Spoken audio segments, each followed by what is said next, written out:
Shalom saudara, perkenalkan nama saya Novianti Bontong, kelas B, NIM 219511034.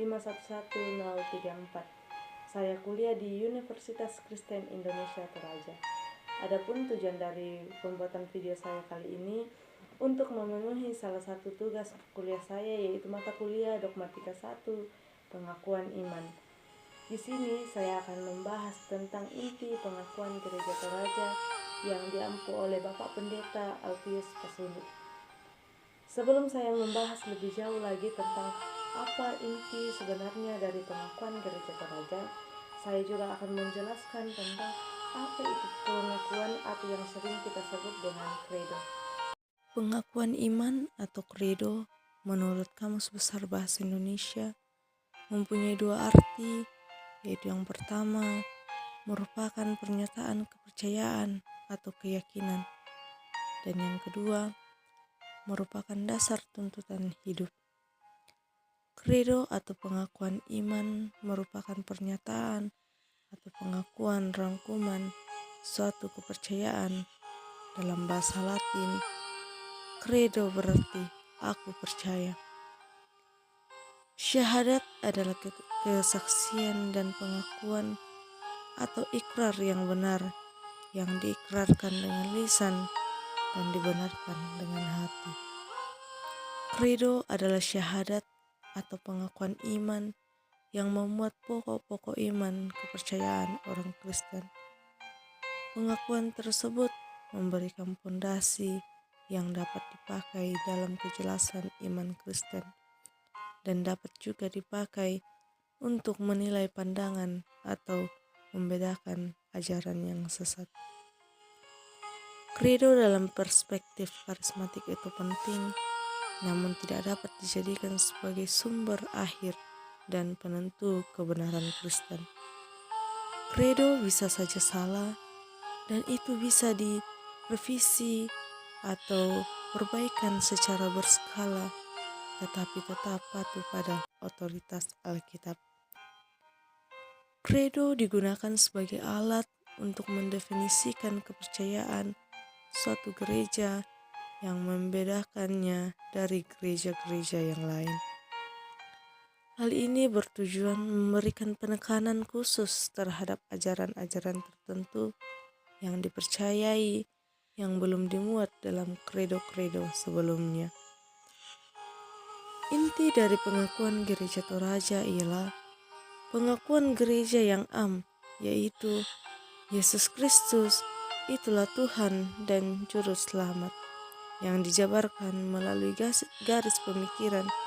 Allah berfirman kepada manusia yang ditebus, dikuduskan, dan dipanggil menjadi umat Allah untuk disuruh ke dalam dunia bagi pekerjaan penyelamatan menuju zaman akhir.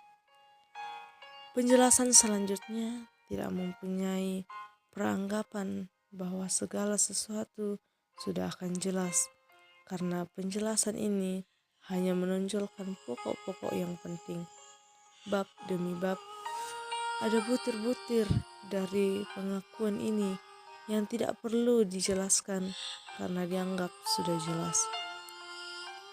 Dari penjelasan dari atas, mudah-mudahan penjelasan singkat ini dapat membantu anggota jemaat dalam pemahaman pengakuan imannya.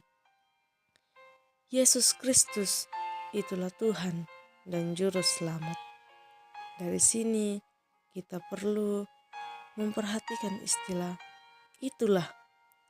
Memang di dalam ayat-ayat pendukung dari pengakuan inti ini kita dapati istilah adalah dan bukan itulah, namun istilah itulah yang dipilih dengan alasan Yesus Kristus adalah Tuhan dan Juru Selamat memang benar dan tidak dapat disangkal.